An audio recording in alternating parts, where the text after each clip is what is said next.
आज चाहिँ म फेरि एउटा आफ्नो पर्सनल एक्सपिरियन्स सेयर गर्नु आएको र अवेरनेस जस्तो पनि भन्छु यसलाई अवेरनेस भिडियो पनि हो यो के भने पहिला हाम्रो समाजमा भन्थ्यो नि सुत्केरी आमा बच्चालाई एक्लै छोड्नु हुँदैन भूतप्रेत अथवा उहाँहरू त्यस्तो सोच्नुहुन्थ्यो भूतप्रेत अथवा भगवानले के गरिदिनुहुन्छ अनि हानि हुन्छ अनि त्यही भएर उनीहरूलाई चाहिँ एक्लै छोड्नु हुँदैन भन्ने उहाँहरूको सोच थियो भने मैले मेरो आफ्नो पोस्टमार्टम अथवा बच्चा भइसकेर सुत्केरी जर्नी पार गरेर आउँदाखेरि मलाई चाहिँ कस्तो लाग्यो भन्दाखेरि हाम्रो बच्चा भइसकेपछि हामी एक फिजिकली विक मेन्टली अनस्टेबल र हर्मोनल चेन्जेस एकदमै बेसी भएको कारणले गर्दाखेरि चाहिँ कतिपय न्युजहरू आउँछ नि त जस्तो आमाले बच्चालाई मार्यो अरे पिट्यो अरे चिमटो अरे अथवा के कुट्न खोज्यो मार्न खोज्यो त्यस्तो न्युजहरू आउँछ त्यो टाइममा चाहिँ हाम्रो हर्मोनल चेन्जेस यति बेसी भएको हुँदो रहेछ दिमागमा यति बेसी नेगेटिभ थट्सहरू आउने के गरौँ कसो गरौँ हुने अनि बच्चा चिडचिडे भइदियो भने इरिटेट लाग्ने झर्को लाग्ने अझ बेसी माया एकतिर छ भने माया सँगसँगै त्यो अर्कोवाला पार्ट पनि हुँदो रहेछ कि अनि एक्लै बस्यो भने नेगेटिभिटीले दिमाग भरिने अनि झन् शङ्का उपशङ्का सोचिने बेसी सोच्यो यस्तो भयो भने के हुन्छ यस्तो भयो के हुन्छ हो त्यस्तो हुने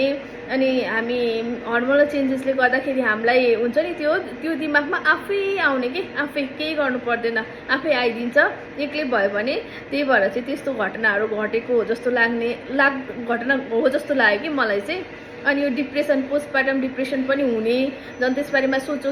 भनेर त्यसरी पोस्टमार्टम डिप्रेसन हुने जस्तो लाग्यो कि मेन्टली फिजिकली अनि इमोसनली अर्को हर्मोनल चेन्जेसहरूले गर्दाखेरि चाहिँ हामीलाई चाहिँ त्यो के गरे भन्ने कुराको नै हामीलाई राम्रोसँग उयो नहुने के यादै नहुने के गरे जस्तो टाइपको लाग्ने जस्तो हुँदो रहेछ भनेर मैले फिल गरेँ अहिले मेरो बच्चा भएको 7 महिना पुरा भइसक्यो अहिलेसम्म पनि मलाई चाहिँ एक्लै बस्न अझै पनि कम्फर्टेबल छैन कि रातभरि आफ्नो बच्चासँग मात्रै सुत भन्यो भने म सक्दिनँ कि किनभने नेगेटिभिटी यति बेसी आउँछ होइन अनि खोइ अर्कै खालको कुसमुकुस हुन्छ अनि त्यही भएर अझै पनि कम्फर्टेबल छैन र यस्तो घटनाहरू आउनु मलाई उयो जस्तै लाग्यो कि त्यो भूतप्रेत भन्दा पनि यतापट्टिको मेन्टल्ली इमोसनली र फिजिकली यी सबै कुराहरूले गर्दाखेरि त्यस्तो घटना आएको हो र त्यो टाइममा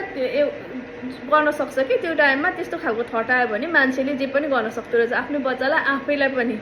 यस्तो हुँदो रहेछ जस्तो लाग्यो त्यही भएर चाहिँ त्यो टाइममा चाहिँ एकदमै बेसी फ्यामिली स्पेसली हस्बेन्डको सपोर्ट चाहिँ एकदमै जरुरत हुँदो रहेछ जस्तो लाग्यो यो चाहिँ मेरो पर्सनल एक्सपिरियन्स हो थ्याङ्क यू फर लिसनिङ